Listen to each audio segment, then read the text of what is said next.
Bueno, ahora tengo que lograr, estimadas alumnas y alumnos, subir la presentación. Si no, la daré sin presentación.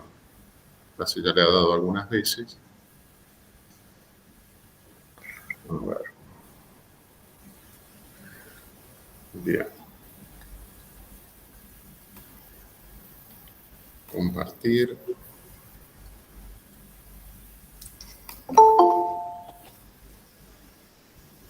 Aquí no me...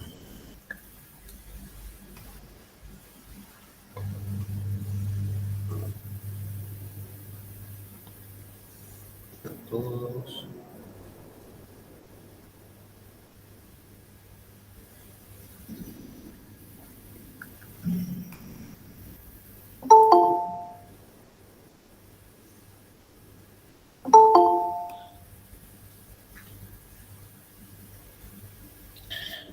¿Ahí se ve la presentación? ¿Alguien me puede decir? No se ve. No se ve. Perfecto. Ay, Dios, qué difícil esto. Ahí abajo debería decir presentar ahora y no lo deja. Hay una flecha para arriba. Esa. Que dice presentar. Toda tu pantalla, una ventana, una pestaña. Toda tu pantalla. Sí. Toda la pantalla, a ver. Y me aparece... Y ahí te aparece un cuadrado con la imagen de tu pantalla. Apretá eso. Compartir, porque ya está grabando. Ahí está. Estoy compartiendo. ¿No? Y ahora, si yo hago esto, ¿lo ven? No. Ahí está. Ahora sí. Ahí está. Ahora sí se ve. Perfecto, perfecto. ¿A mí me ven? Igual no es importante, pero ¿se me ve a mí o no? Sí. Si llegan tarjetas, Sí. fuera. Te vemos. Bueno, estamos 9:30, lo he logrado solo porque hoy no vino Carla, que es la secretaria acá de este lugar del hospital. Tenía miedo de no poder lograrlo. Bueno, aparentemente se está grabando y vamos a poder empezar. Bueno, buenos días. Espero que estén todos bien en estas épocas tan difíciles. Digo siempre lo mismo, pero es una realidad. Uno ya está cansado, ¿no?, de todo esto que se está viviendo. Pero bueno, vamos a continuar nosotros con la cursada de psicosemiología. Antes quería comentarles que los prácticos fueron realmente muy buenos y algunos fueron excelentes. Me sorprende cómo ya en cuarto año la gran mayoría de ustedes piensa como médicos y escriben como médicos, ¿no? Y si me permiten unas pocas palabras al respecto, vieron que dicen que el talento de un médico es directamente proporcional a la inteligencia o a la cantidad de información que suele acumular. Que eso es cierto, pero es parcial. Yo creo que el mayor talento que tiene un médico es la capacidad de trabajo y de dedicación, ¿no? Que uno a veces eso no lo ve como un talento, ¿no? La capacidad de trabajo uno lo ve como, bueno, se dicen, es talentoso, pero... o no es talentoso, pero es tesonero, ¿no? Es una persona que tiene empuje. La realidad en la medicina yo creo que es al revés. El mayor talento que un médico puede tener es el tesón, el aguante, la dedicación. Y lo vi esto en muchos de los trabajos. Algunos trabajos hasta tenían citas bibliográficas, me sorprendió. Así que, bueno, quería felicitarlos por eso. Y otra palabra más que no quería dejar de decir, que en realidad cuando es presencial establecemos otro vínculo, ¿no? No digo que sea mejor, por ahí de tener que verme todos los martes, durante 12 martes consecutivos no es lo mejor que les puede pasar. Y encima presencial, las clases son de 3 horas más o menos. Yo no sé cómo aguantaban antes, pero bueno. Más allá de eso, lo que quería decir es que probablemente hayan escuchado que ustedes, por la situación esta de la pandemia y de no presencialidad, van a tener un déficit en su formación. Permítanme decirle, y esto se lo discuto a quien sea, que va a ser al revés. Ustedes van a tener una formación teórica y académica muy importante y la adversidad va a hacer que ustedes le den más bolilla a lo teórico. La realidad es que lo práctico, el aprender a palpar un abdomen, el aprender a hacer distintas maniobras médicas o incluso interpretar signos médicos, eso se aprende en la residencia y muy rápidamente. Por eso no les den bolilla a esta gente que dice que qué desastre lo que va a pasar con los médicos. Ahora van a ver que va a ser al revés. Bueno, dejando de lado estos comentarios, vamos a comenzar hoy con síndromes demenciales.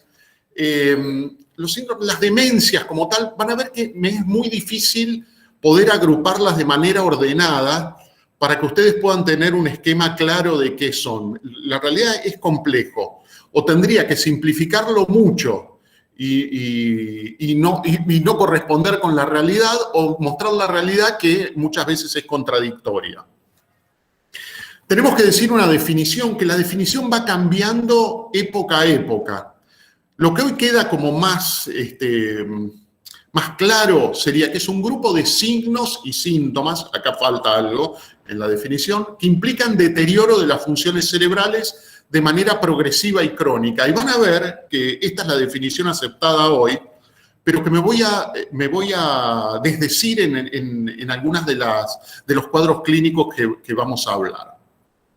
Una clave, que esto sí hasta lo voy a preguntar en el examen, es que muchas veces cuesta diferenciar lo que es un cuadro demencial de un síndrome confusional. La clave de los dos es que la demencia no tiene alteración de la conciencia. El paciente está lúcido y vigil con deterioro de las cogniciones, ¿no? De los sistemas cognitivos. Mientras que el paciente confuso, recuerden, está embotado, no está lúcido. Esa es una diferencia grande entre un punto y otro, pero si lo vamos a complicar más desde lo clínico, recuerden que una persona con un cuadro demencial, a su vez, en una determinada circunstancia, puede padecer un síndrome confusional. Entonces, cuando le digo diagnóstico diferencial con qué, me refiero específicamente al diagnóstico diferencial con el síndrome confusional. La definición, cuando yo estudié psiquiatría en el año 93, creo que fue, la definición implicaba que era siempre irreversible. Hoy se ve que no, hay algunos cuadros demenciales que son irreversibles, pero hay otros, por ejemplo, los carenciales, que veremos muy superficialmente en esta charla, pueden ser reversibles, o sea, el paciente puede volver a la normalidad. Bueno, ¿cuál es el punto fundamental de la demencia? Las demencias se han empezado a ver en la medida en que ha envejecido la población. Ese es el principal factor de riesgo. Y observen este gráfico que habla de la expectativa de vida en Estados Unidos desde el 1900 hasta el año 2000. Fíjense que en el 1900 la expectativa de vida apenas excedía en Estados Unidos los 45 años. También es cierto que hay que aclarar un punto, que este número está muy hacia abajo porque también la mortalidad infantil era muy alta, lo cual tira el promedio hacia abajo. Pero en definitiva, la expectativa de vida era muy baja. Y a medida que disminuyó la mortalidad infantil y se incrementó la vida de las personas, muchas más personas llegan hoy a la ancianidad, ¿no? Y fíjense que en el año 2000, hace 21 años atrás, la expectativa de vida ya en Estados Unidos estaba pasando los 75 años. Estimo que hoy, por ejemplo, en Japón llega a los 80 años o los sobrepasa. Ya son países casi de ancianos. No sé si leían ayer en el diario que decían que China habilitó, vieron que en China por tener mucha población no se permitía tener más de 2 hijos por familia. Como está envejeciendo rápidamente la población, desde ayer se habilitó a las familias chinas que pueden tener 3 hijos. O sea, el tema del envejecimiento de la población es un tema clave para poder comprender las demencias, porque la mayoría de los cuadros demenciales se observan en pacientes añosos. Doctor, disculpe, hay gente en sala de espera para entrar a la llamada. A ver. No los escuché. A ver cómo salgo de aquí. Un segundo. Ah, acá está.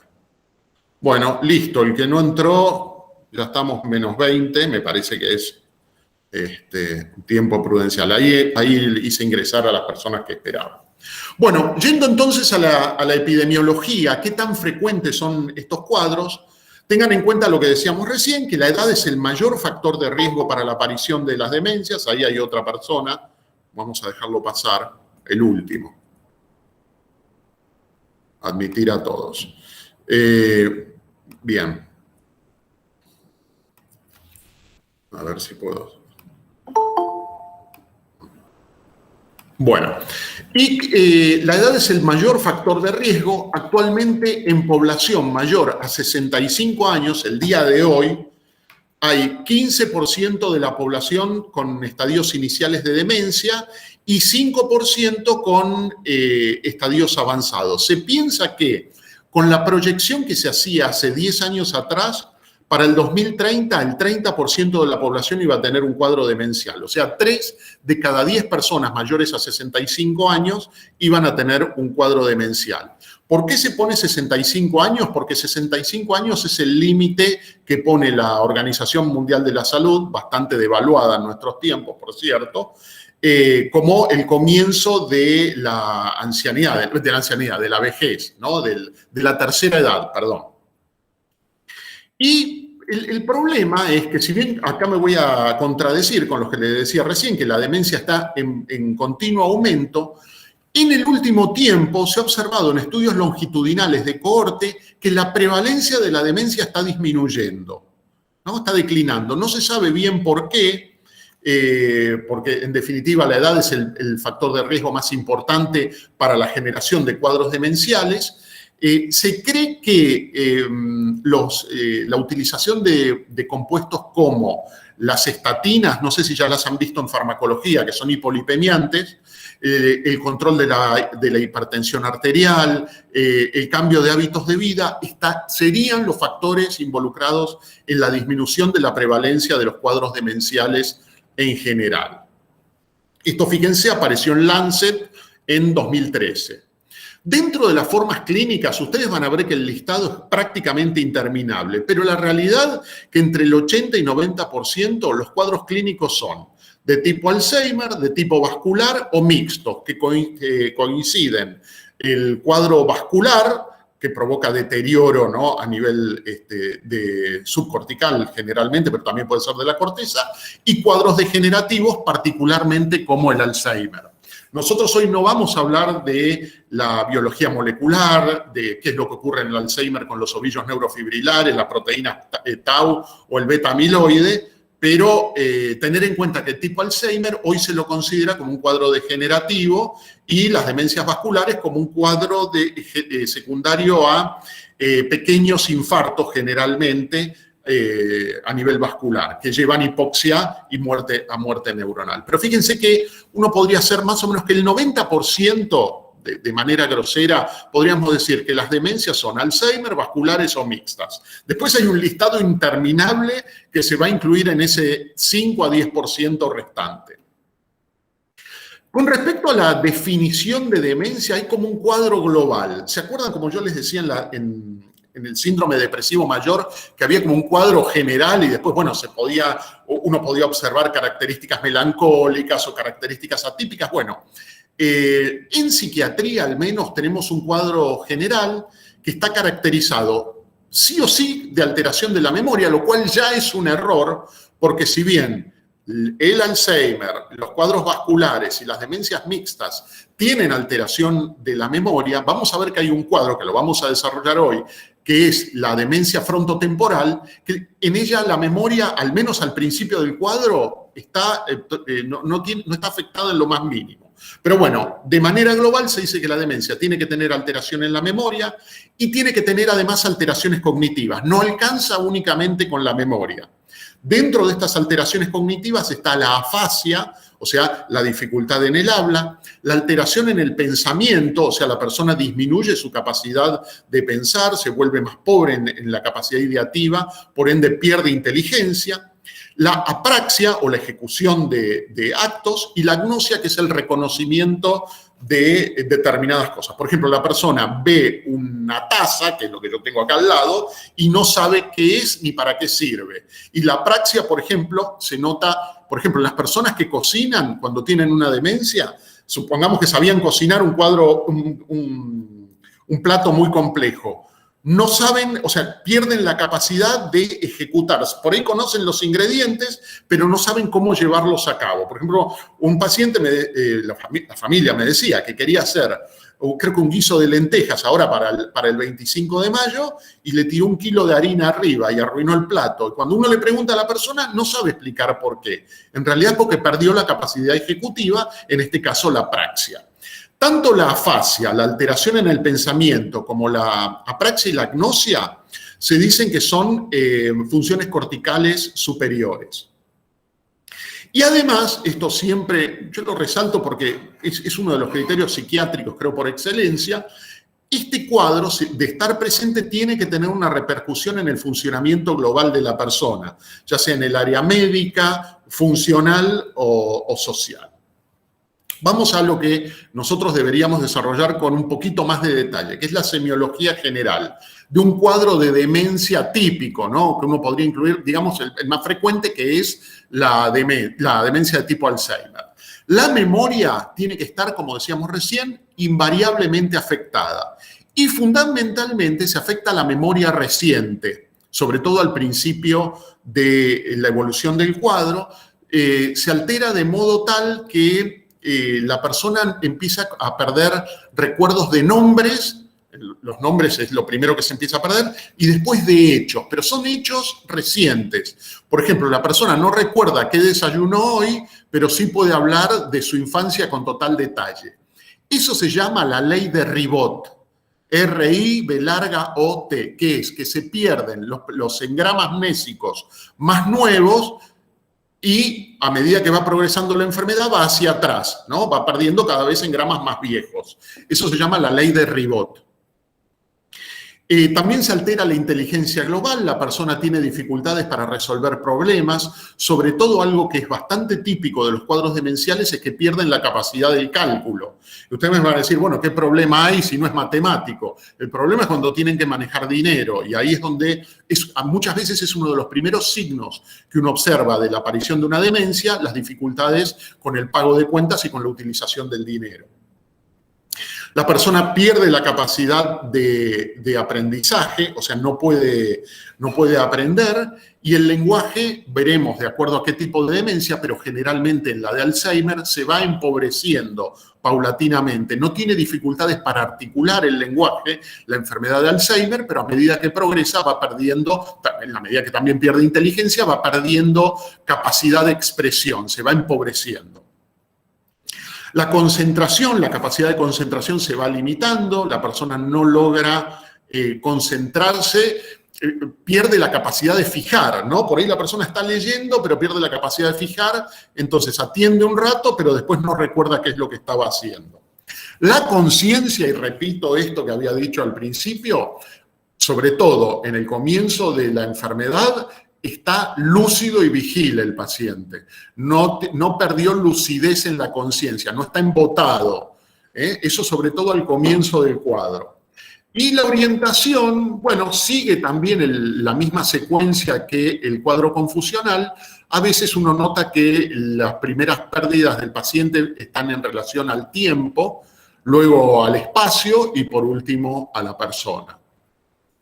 Pueden observarse cambios en la personalidad. Esto puede observarse, por ejemplo, en la enfermedad de Alzheimer y en las demencias vasculares, pero es característico de la demencia frontotemporal, el cambio en la forma de ser del individuo.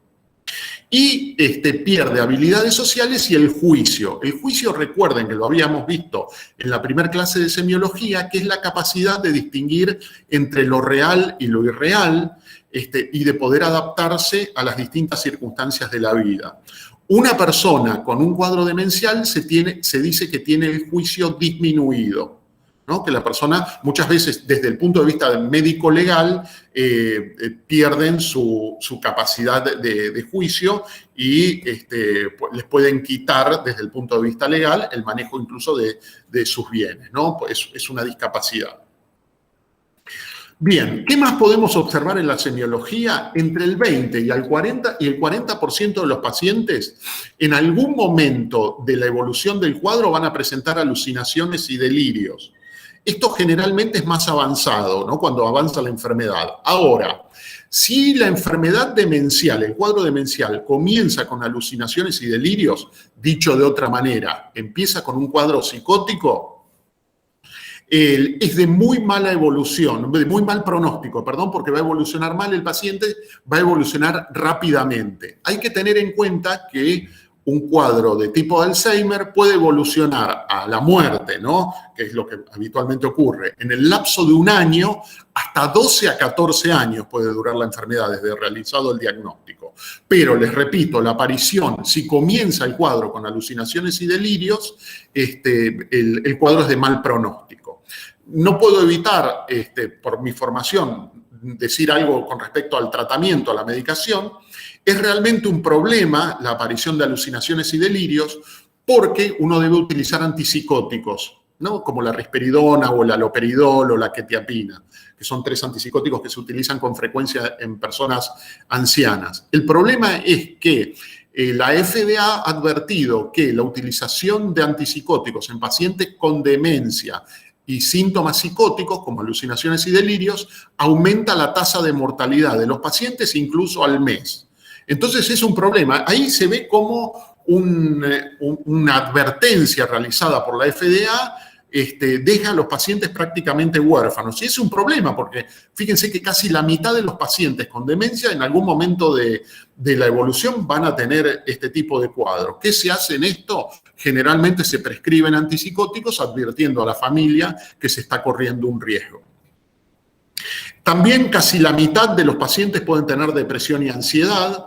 La depresión puede observarse también de manera prodrómica, que quiere decir como un comienzo que no le agrega mayor gravedad al cuadro como si la psicosis, pero puede verse. El problema de la depresión es realmente complicado porque la depresión puede generar un cuadro que se llama pseudodemencia depresiva.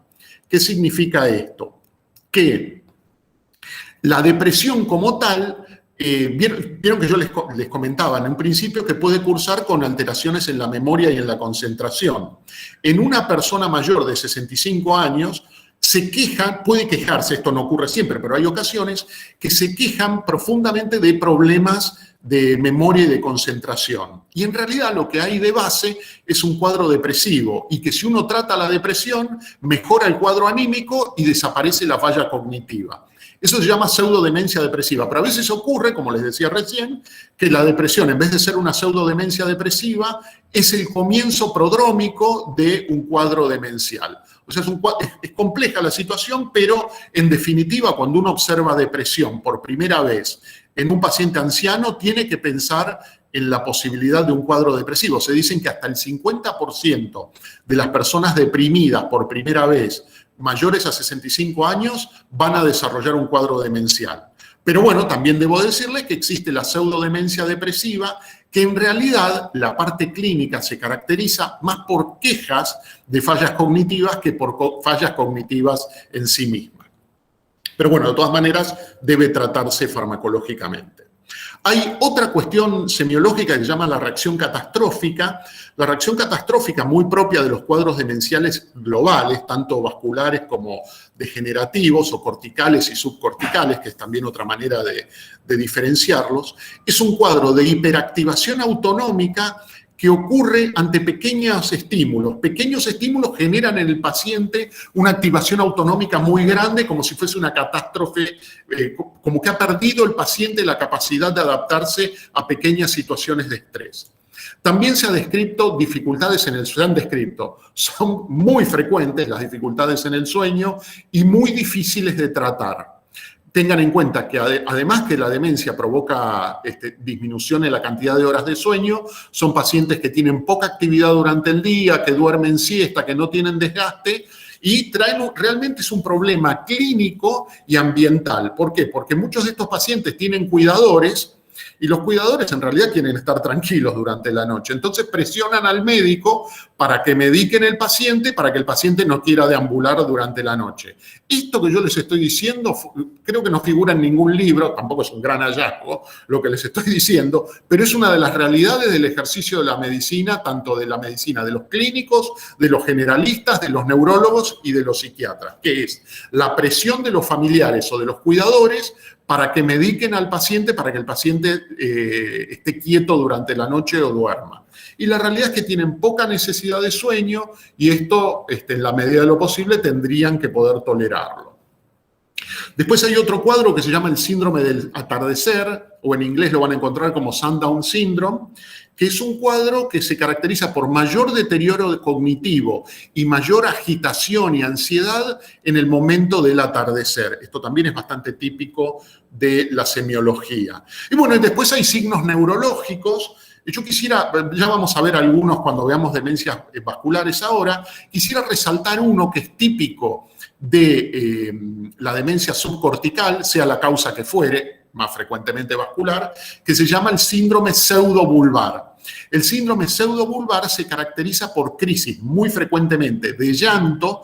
Es un llanto como espasmódico, como si el reflejo del llanto se hubiese liberado, y ante pequeños estímulos la persona llora con mucha angustia, pero esto dura poco tiempo y se corta. La familia, e incluso muchas veces los profesionales, confunden el cuadro pseudobulbar con depresión. Entonces, muchas veces se les da antidepresivos, bueno, que a veces incluso los antidepresivos tienen alguna eficacia sobre el cuadro pseudobulbar, pero no hay que confundir el síndrome pseudobulbar con un cuadro depresivo. También está descrito el cuadro pseudobulbar con mucha menor frecuencia como crisis de risa, pero eso es muy infrecuente. Lo más frecuente es que el paciente llore de manera espasmódica y durante poco tiempo y con pequeños estímulos. Bueno, ¿por qué es importante que los médicos clínicos y los generalistas sepan diagnosticar al menos la estructura básica, la detección de un cuadro demencial? Primero porque son el primer contacto y porque tengan en cuenta que tienen que descartar cuestiones diagnósticos diferenciales.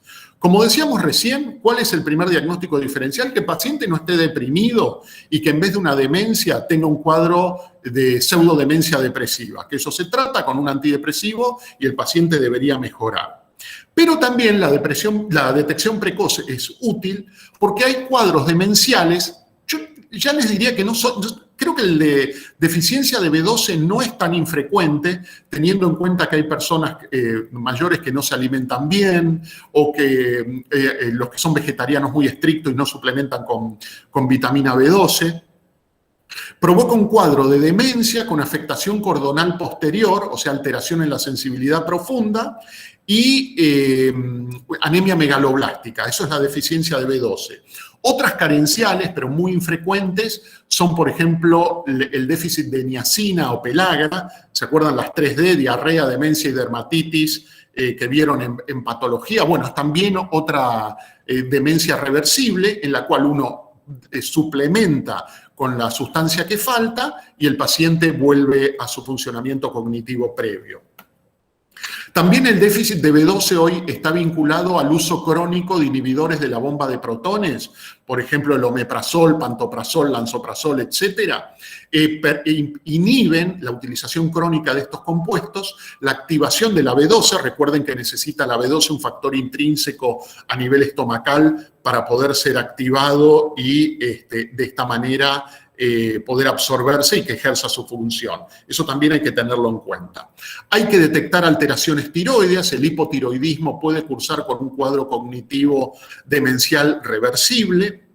Y bueno, también detectar la patología vascular, porque recuerden que si bien la demencia vascular, una vez que se instala, no retrocede, si uno la detecta con anticipación y controla los factores de riesgo, como por ejemplo la hipercolesterolemia, la hiperglucemia, la obesidad o la hipertensión arterial, disminuye la probabilidad de que este cuadro evolucione. Por eso es muy importante que un clínico sepa detectar este cuadro.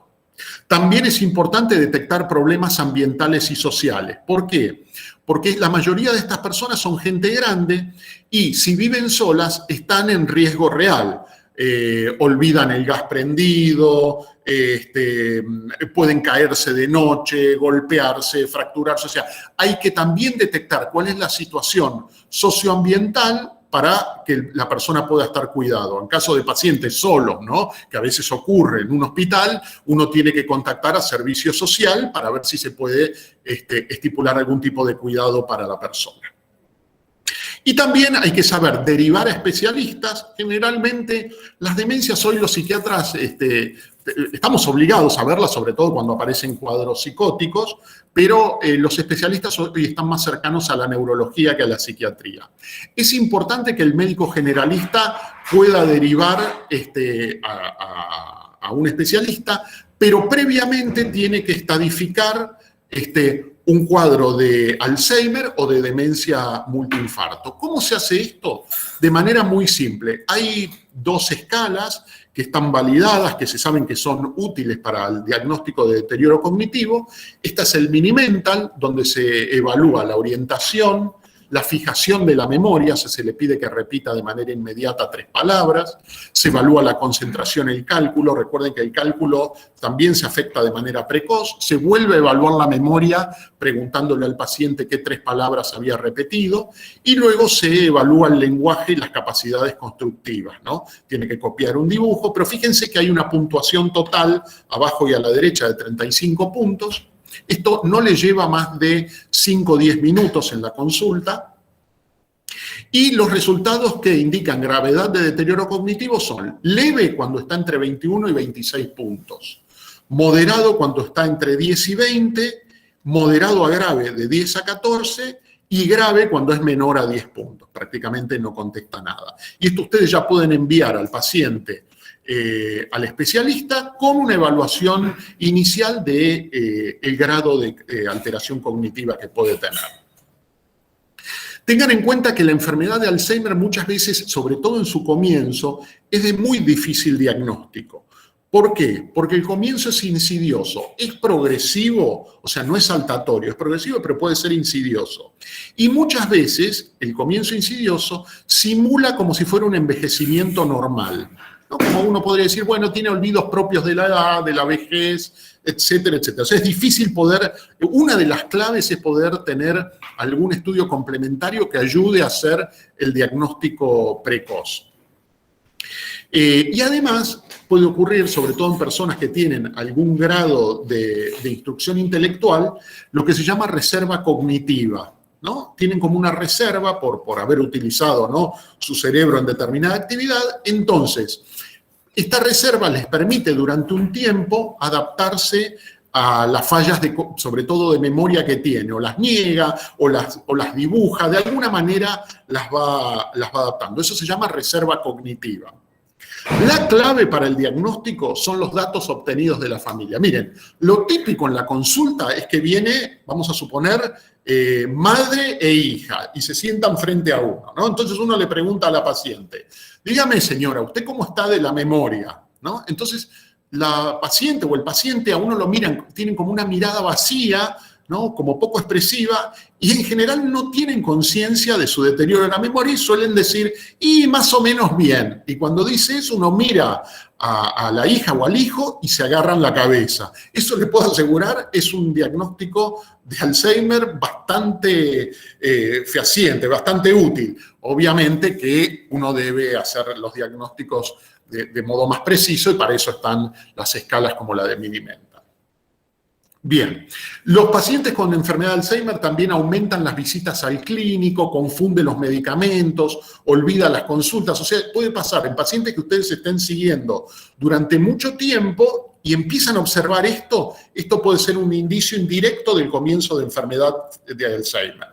Y si bien yo les decía que la familia muchas veces son clave para hacer el diagnóstico, ocurre en algunas familias que hay como una negación familiar. No quieren aceptar por afecto, por vínculo, por modalidad de vínculo, que la persona esté entrando en deterioro cognitivo. Entonces uno a veces le puede pasar que ve una persona, un paciente que está observando el deterioro cognitivo y que la familia lo intenta justificar diciendo, no, bueno, el estrés, no, en casa está bien. Eso también ténganlo en cuenta como una dificultad para hacer el diagnóstico de enfermedad de Alzheimer. El estadio inicial de Alzheimer tiene que tener sí o sí pérdida de la memoria, es una de las características fundamentales. Empieza a confundir lugares que le son conocidos, pero en estadio inicial corrige. Hay un estadio inicial o leve, uno moderado y otro grave. Le lleva más tiempo realizar tareas cotidianas, tiene dificultades con el dinero y el pago de las cuentas, como les decía en un principio. La discalculia o acalculia es un elemento clave para poder hacer el diagnóstico. Toman decisiones inadecuadas, ¿no? Son personas mayores, vieron que los roban, les hacen el cuento del tío, cada tanto aparecen en las noticias. Bueno, generalmente están más expuestos a este tipo de situaciones. Tienen dificultades para adaptarse a situaciones de estrés. En casos más importantes, como les decía, o más avanzados, tienen la reacción catastrófica.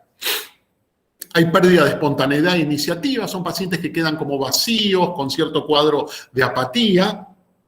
Puede haber cambios en el humor y la personalidad, pero les repito, eso es mucho más frecuente en las demencias frontotemporales y mayor ansiedad puede tener. Acá quiero hacer un pequeño alto, porque ya que les dije demencias frontotemporales, que es un cuadro distinto del Alzheimer, el Alzheimer es habitualmente parietotemporal. Tengan en cuenta que el diagnóstico de Alzheimer es un diagnóstico anatomopatológico que hizo Alzheimer en el siglo XIX, con los depósitos de beta-amiloide, los ovillos neurofibrilares, la atrofia cortical, fundamentalmente parietotemporal, sobre todo del hipocampo, pero se ha visto en autopsias, para complicar más el tema, que hay manifestaciones anatomopatológicas del Alzheimer en el lóbulo frontal, por ejemplo, que da un cuadro frontotemporal siendo anatomopatológicamente un cuadro de Alzheimer, como para complicar más las cosas. De todos modos, ustedes tengan en cuenta, en líneas generales, que la enfermedad de Alzheimer, que el diagnóstico específico se hace con anatomía patológica, que no se hace nunca, se hace hoy con estos cuadros clínicos y las imágenes que ayudan, y que la localización fundamentalmente es parietotemporal. Bueno, el estadio moderado, hay mayor pérdida de memoria, hay dificultades para reconocer amigos y familiares, o sea, empieza a perder cada vez funciones cognitivas, incapacidad de aprender cosas nuevas o de adaptarse a situaciones inesperadas. Yo acá pongo viajes. Lo típico es decir, bueno, está grande, lo vamos a llevar al nono o a la nona a Italia, ¿no? Que tiene que o visitar a los parientes o conocer. Eso empeora el cuadro cognitivo, toda situación que implica cambio de lugar de vida, de domicilio, el estrés que implica un viaje, provoca mayor deterioro cognitivo, como que provoca un mayor descenso. Por eso los pacientes hay que exponerlos a la menor cantidad de estrés posible. En el estadio moderado ya se empieza a ver lo más temible, que es la agitación, la tendencia a deambular, sobre todo a la tarde o a la noche, que ahí es donde ustedes le van a pedir que cede al paciente y no cedan, salvo, o sea, de manera racional, a los pedidos de los cuidadores o los familiares. Sobre todo los cuidadores o los familiares tienden a ser más conservadores con respecto a eso, pero presionan para que el paciente se medique. Y recuerden que esto lo vamos a ver en Medicina B, la utilización de hipnóticos o de sedantes en personas mayores aumenta el riesgo de caídas, de fracturas y por ende, ya lo habíamos visto el otro día, el síndrome confusional, aumenta la mortalidad. O sea, se lo puede medicar con juicio, con tranquilidad, entendiendo que este tipo de pacientes tienden a dormir menos y que no hay medicación que los deje absolutamente tranquilos, o sea, y que no deambulen. O sea, que hay que adaptarse en alguna medida a las características clínicas del paciente. En este estadio ya pueden aparecer las alucinaciones, los delirios y la irritabilidad, o sea, pueden agredir. Acá pongo black box warning, que es lo que ya les dije, que es la advertencia que hizo la FDA acerca de la utilización de antipsicóticos en pacientes con demencia y psicosis, que aumenta la tasa de mortalidad, todos ellos, incluso hasta el mes que se empezó el tratamiento. También hay pérdida en el control de los impulsos. Esto es más o menos lo mismo que la irritabilidad. Los pacientes pueden volverse muy agresivos en algunos casos y costo-beneficio, en estos casos hay que medicarlo de manera adecuada. El estadio grave ya no reconoce a familiares y no se comunica. Hay una completa dependencia de los cuidadores, tiene incontinencia el paciente, hay pérdida de peso porque tiene dificultades en la deglución. Puede observarse en este estadio la presencia de convulsiones, la presencia de convulsiones siempre es de mal pronóstico. Yo acá se los estoy diciendo en estadio grave o avanzado, pero las convulsiones, al igual que la psicosis, si aparecen o se manifiestan al comienzo de la enfermedad, es de muy mal pronóstico, o sea, de una rápida evolución. Tienen con mucha frecuencia infecciones dermatológicas. Esto también está vinculado directamente a que son pacientes que no se pueden movilizar mucho, que no se los puede bañar con la frecuencia que se bañaban habitualmente. Entonces, suelen tener infecciones en esta parte del organismo. También, les decía, hay dificultades en la deglución, llegando en un momento a no poder deglutir por cuenta propia. Pueden tener quejidos estereotipados. Esto es muy desgastante para los cuidadores y para la gente que convive. Por ejemplo, es muy típico, aquellos que han estado en una sala general o en un geriátrico, los pacientes que repiten permanentemente la palabra mamá, mamá, pueden estar una noche entera diciéndolo. Esto por liberación del lóbulo frontal, o sea, en la medida que el Alzheimer, yo recién les decía, es fundamentalmente parieto-temporal, pero cuando está en estadio avanzado ya afecta todo. De la misma manera que desde el punto de vista bioquímico o neuroquímico se piensa que la enfermedad de Alzheimer tiene una falla inicial en la transmisión colinérgica de acetilcolina en el núcleo basal de Meynert, se cree que falla la colina acetiltransferasa, que es una enzima que toma la acetil-CoA y la colina y forma acetilcolina. Ese se cree que es la falla química inicial. Por eso se utilizan con muy poco éxito, por cierto, y con bastantes efectos adversos, drogas que son inhibidoras de la colinesterasa, porque si yo inhibo la degradación de la acetilcolina, supuestamente aumento la biodisponibilidad en las neuronas y tendría que mejorar cognitivamente. La realidad es que estos inhibidores no son muy efectivos.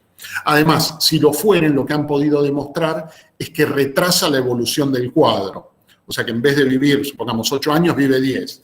Ahora, la pregunta ¿es ético alargarle 2 años la vida a una persona sin alargarle o mejorarle la calidad de vida? Entonces, es un tema complejo donde el marketing farmacéutico ha sido muy agresivo y nos ha convencido a varios médicos, pero tener en cuenta que son tratamientos poco efectivos y no exentos de eventos adversos, algunos importantes. Bueno, en este estadio el paciente prácticamente no duerme o duerme como un bebé de a ratitos. Es realmente muy difícil y muy desgastante para la familia y para los cuidadores. Y en el estadio final, como les decía anteriormente, no deambulan y la muerte generalmente ocurre, como está acostado y tiene dificultades en la deglución, se broncoaspiran y mueren por neumonía aspirativa. Bien, esto sería una resonancia magnética normal de un cerebro. Fíjense que está a la izquierda la altura de la formación del hipocampo y el cuerno temporal, ¿no? A la derecha se ven como 3 flechas que marcan cómo está el hipocampo, que es uno de los elementos fundamentales para hacer el diagnóstico de Alzheimer. Recuerden esta imagen para ver la diferencia con la siguiente. En la siguiente, fíjense el hueco que queda en lo que es el hipocampo. Hay una atrofia completa. De todos modos, esta imagen es de un cuadro muy avanzado porque yo les acabo de decir que la demencia de Alzheimer es una demencia cortical, actúa sobre la corteza. Fíjense el tamaño de los ventrículos, está muy incrementado, por lo tanto acá es córtico-subcortical. O sea que las cosas, una cosa es la teoría y otra es lo que uno ve en la práctica. De todos modos, hay que tener mucho cuidado con las imágenes porque hay una cuestión que se llama disociación clínico-radiológica. ¿Qué significa esto? Que uno ve una imagen X con un cuadro clínico que no corresponde. Por ejemplo, me ha pasado, hace muchos años yo creía que sabía mucho, sobre todo cuando uno es residente hay una etapa donde cree que sabe mucho hasta que sale de la residencia y piensa que sabe poco, ni un punto ni lo otro. Pero veía imágenes y con las imágenes hacía lo que no se debe hacer, que es casi diagnóstico clínico. Y un maestro que yo tuve me mostró una resonancia magnética que tenía múltiples infartos, atrofia cortical, subcortical, y me dice, ¿qué opinás de esta imagen? Y yo dije, bueno, este paciente no debe hablar, una demencia avanzada, etcétera, etcétera. Y no lo podemos divulgar, porque por secreto médico, eran las imágenes de un muy conocido escritor que había hacía poco tiempo publicado un libro, quizás de los mejores que él había publicado, donde era evidente que había una disociación clínica radiológica. O sea, un cerebro muy deteriorado con un funcionamiento perfecto, sin mayores dificultades. También puede ocurrir al revés, que uno ve un cuadro clínico cognitivo muy avanzado o muy establecido y las imágenes no ofrecen mayores resultados. Así que las imágenes son un complemento, son exámenes complementarios. ¿Ayudan al diagnóstico? Sí, pero no hacen diagnóstico por sí solos. Bueno, pasamos a la segunda parte, son 3 que vamos a ver, ya son más breves.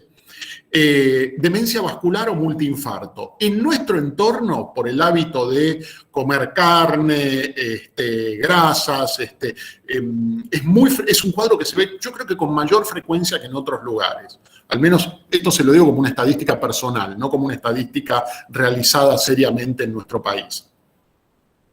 Hay manifestaciones clínicas de acuerdo a dónde se localiza los infartos.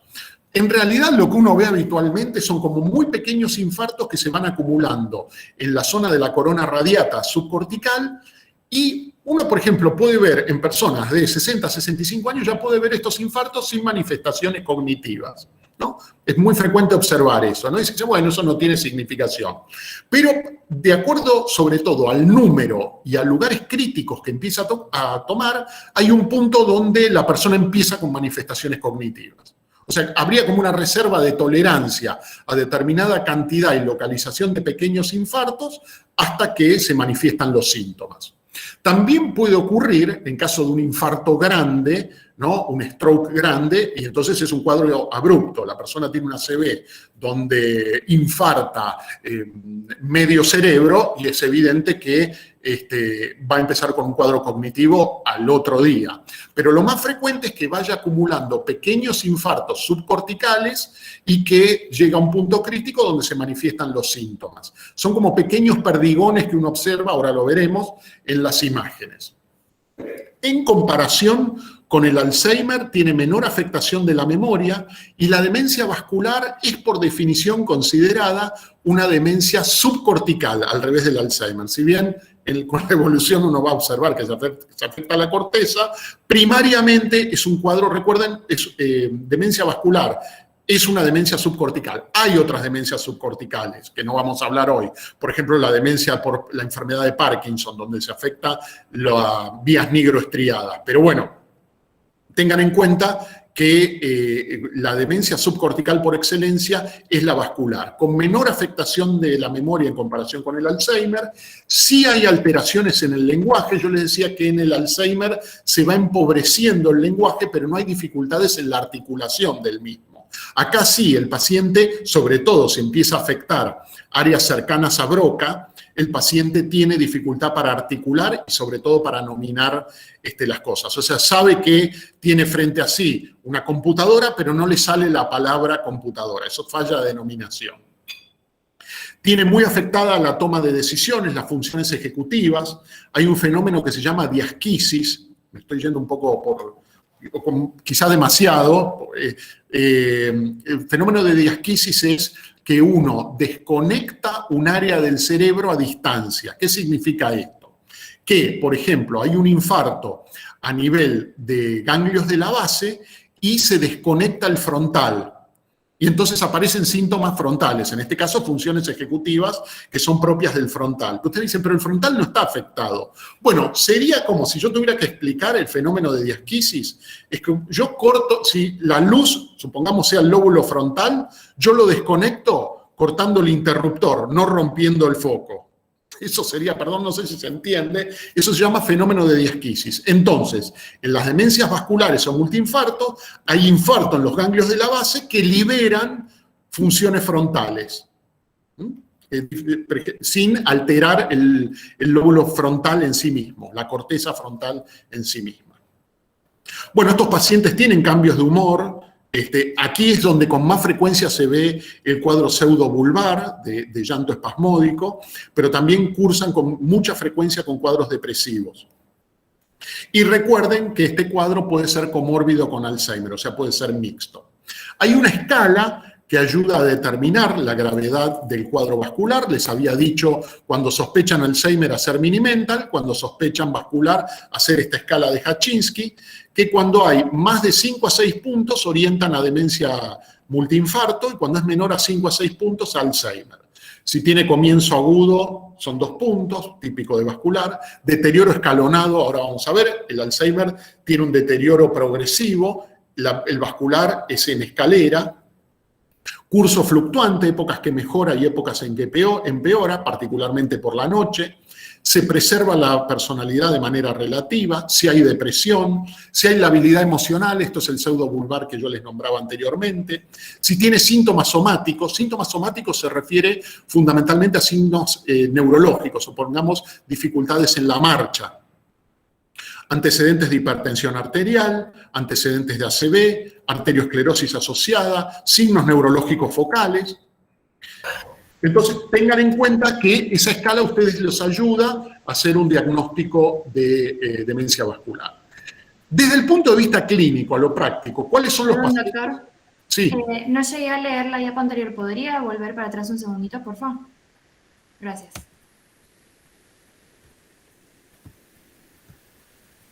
Bien. Demencia vascular o multiinfarto. ¿Cuáles son los pacientes en riesgo? Ustedes tienen que pensar puntualmente cuáles son.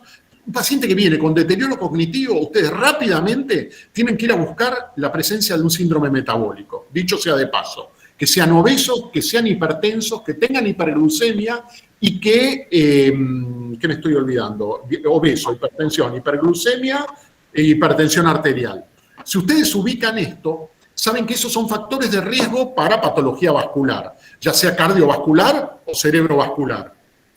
Por lo tanto, el disminuir los factores de riesgo pueden evitar la evolución a la demencia vascular. Lo que se perdió en estos casos, pero es importante que con estas medidas preventivas ustedes puedan evitar la evolución. Por eso es importante la detección precoz. Observen estas resonancias magnéticas. La de la izquierda es un corte axial en T1, líquido cefalorraquídeo oscuro, al menos para que recuerden, lo verán después en imágenes, y la de la derecha es un T2, líquido cefalorraquídeo color claro, blanco. Fíjense lo siguiente, la cantidad de infartos subcorticales que tiene y el tamaño en T1, ¿no? Son todos subcorticales, fíjense, lo mismo ocurre en el T2. O sea, es la misma imagen con dos secuencias distintas. Desde el punto semiológico, para hacer como un resumen de demencia vascular y Alzheimer o subcortical y cortical, deberíamos ver lo siguiente. El lenguaje, en la subcortical, sobre todo en la vascular, hay disartria. En el Alzheimer hay afasia temprana, empieza a perder contenido el lenguaje, pero no tiene dificultades para articular. La memoria está afectada en la subcortical, pero es menos evidente que en el Alzheimer. El cálculo está conservado en la vascular, pero no en el Alzheimer. O sea, cuando ustedes ven la discalculia, piensen más en un cuadro cortical.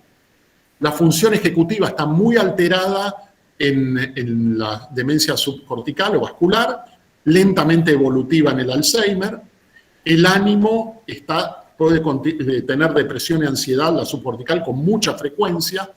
Y acá decimos eutimia y apatía. Bueno, la apatía es un cuadro frecuente, el desinterés o la eutimia, pero también les había dicho que entre el 30 y el 50% de los pacientes pueden tener Alzheimer, discúlpenme, ya no sé ni lo que digo, depresión.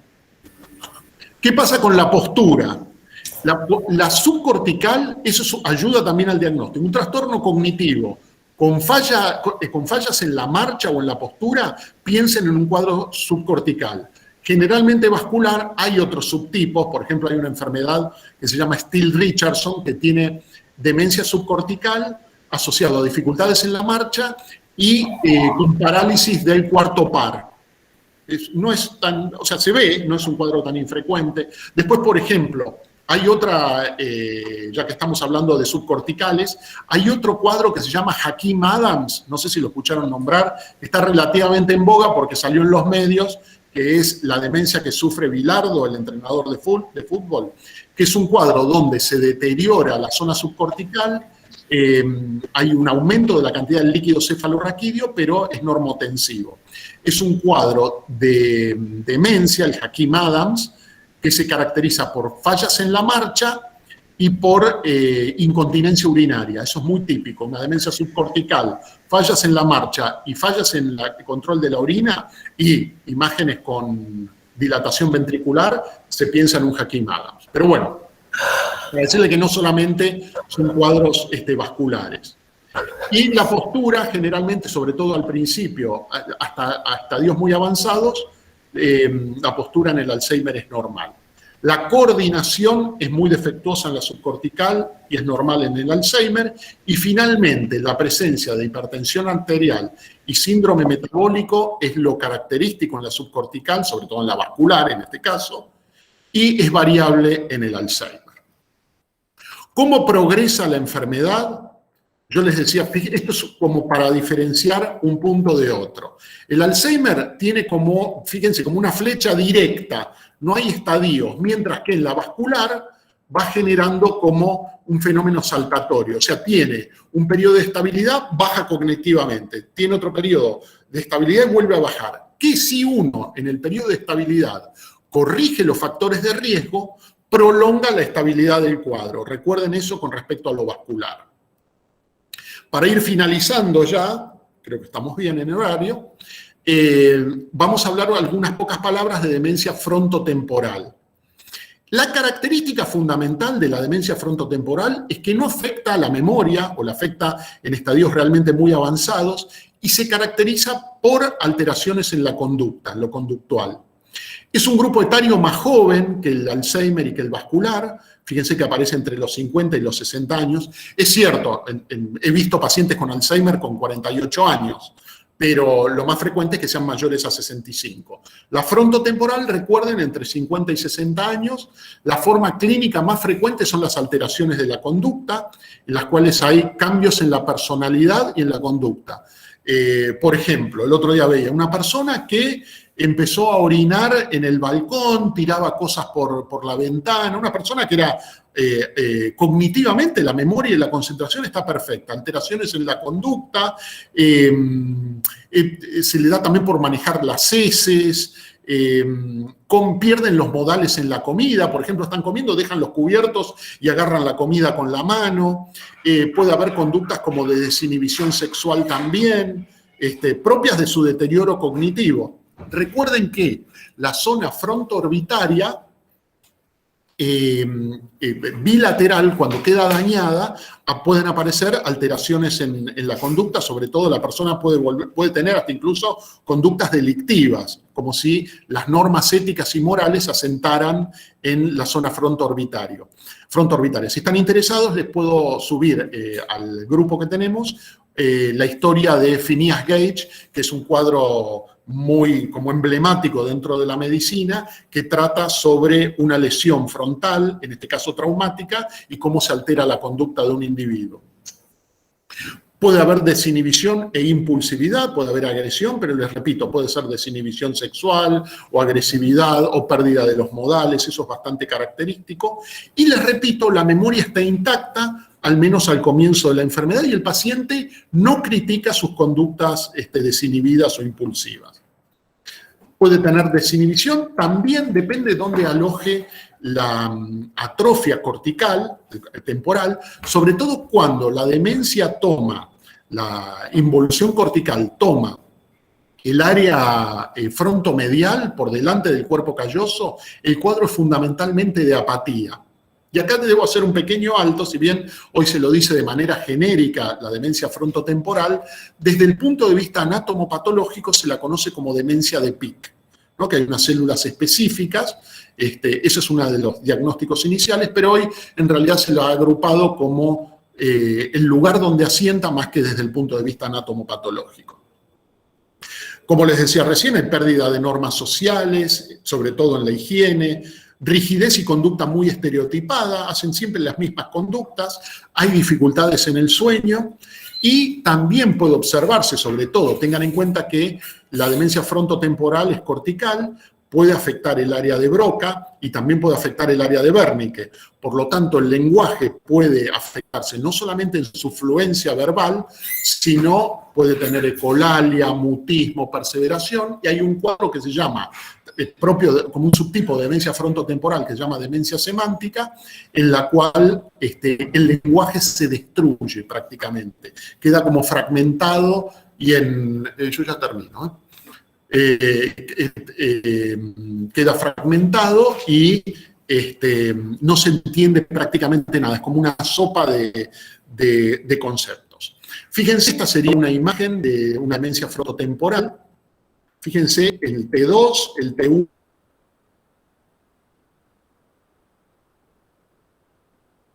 Y otra técnica que se llama FLAIR, como en el FLAIR se ve, la imagen no es muy buena, pero fíjense cómo está atrofiada únicamente la zona frontal y cómo los cuernos anteriores de los ventrículos laterales están incrementados de tamaño y no los posteriores. Acá sería, fíjense, córtico subcortical, pero bueno, son los ejemplos que tenemos.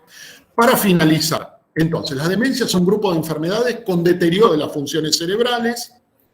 La importancia de la detección precoz, no solamente por cuestiones terapéuticas, sino ambientales, no permitir que una persona con un cuadro demencial viva solo y sin cuidado. Hay distintas enfermedades degenerativas y vasculares, se las puede agrupar también en corticales y subcorticales, en primarias o secundarias, por ejemplo, primarias a una degeneración vascular, como una degeneración cortical, o secundarias, por ejemplo, a un tumor cerebral, que no hemos hablado. Desde lo clínico es útil diferenciar entre cortical y subcortical, como vimos en ese gráfico, y quería hacer como un pequeño paneo rápido. Ahí en ese 5% quedan demencias carenciales, por ejemplo, por déficit de B12, de niacina o de B6, por enfermedades como la enfermedad de Parkinson o la corea de Huntington, que cursa, sobre todo en sus estadios finales, con un cuadro demencial, patologías endocrinológicas, como por ejemplo el hipotiroidismo grave en personas mayores, patologías degenerativas, bueno, dentro de las menos frecuentes, la Steele-Richardson, que les hablaba recién, que es una demencia subcortical con parálisis del cuarto par, del cuarto par ocular, Halle-Borden-Spatz, que es un cuadro muy infrecuente subcortical, puede ser por cuadros autoinmunes, por ejemplo, hoy se habla de las demencias anti-NMDA, por anticuerpos anti-NMDA, y también infecciosas, ¿no? Hay cuadros infectológicos que pueden generar cuadros demenciales, también tóxicos. Bueno, esto sería en general lo que teníamos para hablar. Si quieren alguna pregunta, estoy disponible. A ver, dejar de compartir. Bien, ¿alguien quiere hacer algún comentario o alguna pregunta? Sí, yo te quería hacer una pregunta. Cuando hablaste de esto que quizás en las imágenes, por ejemplo, vos veías un ACV o algo grande, isquemia, pero en la clínica no, o sea, vos ves el paciente y está normal o tiene sus funciones cognitivas conservadas. Sí. ¿Puede ser por una gran reserva cognitiva? O sea, tener buena reserva cognitiva tiene sus implicancias, porque yo siempre lo observo como con mi abuelo versus otro abuelo, y digo, mi abuelo es una persona re grande, pero para mí tiene buena reserva cognitiva, pero no sabía si era un invento o si realmente es así. No, sí, es una realidad lo de la reserva cognitiva por una cuestión lógica. La persona que ha tenido mayor actividad intelectual o que ha ejercitado más la memoria, habría que hacer un estudio, por ejemplo, evaluando los mozos. ¿Vieron esa memoria prodigiosa que tienen los mozos? Bueno, habría que hacer un estudio. ¿Qué pasa con los jubilados? Hablar, ¿no?, con la obra social de gastronómicos y hacer una evaluación cognitiva global a mozos jubilados versus grupo control, no sé, un jubilado que haya trabajado en otra área, en la que fuere, ¿no? Y ver qué es lo que pasa. Pero sí, las personas que ejercitan, ¿no?, su mente tienen una reserva cognitiva mayor. También es cierto que hay factores genéticos que están que no están todavía del todo caracterizados, pero por ejemplo, un escritor argentino muy famoso que formó parte de la Academia de Letras francesa, o sea, un hombre muy destacado, o sea, era escritor argentino, pero se destacaban las letras francesas, murió con Alzheimer, ¿no? Entonces, bueno, ahí uno diría... No es solo claro, no era solo la reserva. Exacto, o sea que la reserva tiene una utilidad, pero también pueden influir, como todo, factores ligados a la genética y también a los hábitos, ¿no?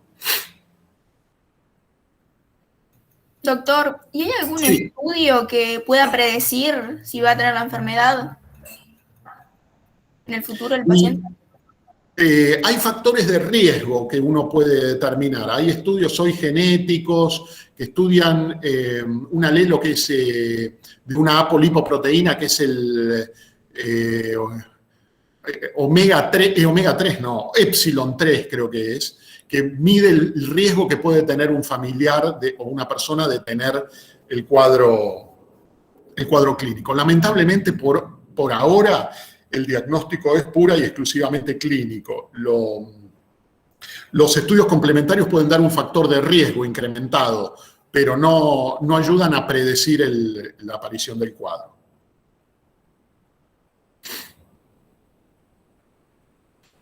Bien, ¿algún comentario más?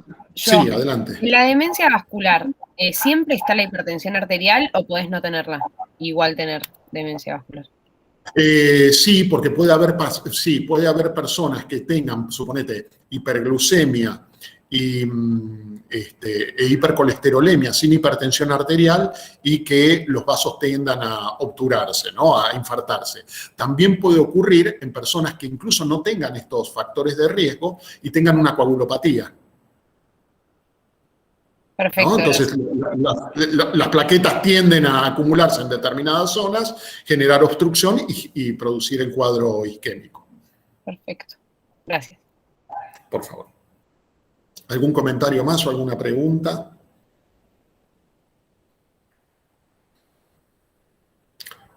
Bueno, muy bien. Perfecto, nos veríamos entonces la semana que viene. Mientras hablábamos, decidí que les voy a mandar un paper sobre Phineas Gage para que lo puedan ver. Me parece que es una historia interesante y útil para entender también qué es el funcionamiento prefrontal y sobre todo la zona frontoorbitaria. Bueno, cualquier cosa estamos en contacto a través del grupo. Que tengan buen día. Gracias. Gracias. Igualmente. Gracias. Chao, muchas gracias. Gracias. Chao, muchas A ustedes. gracias.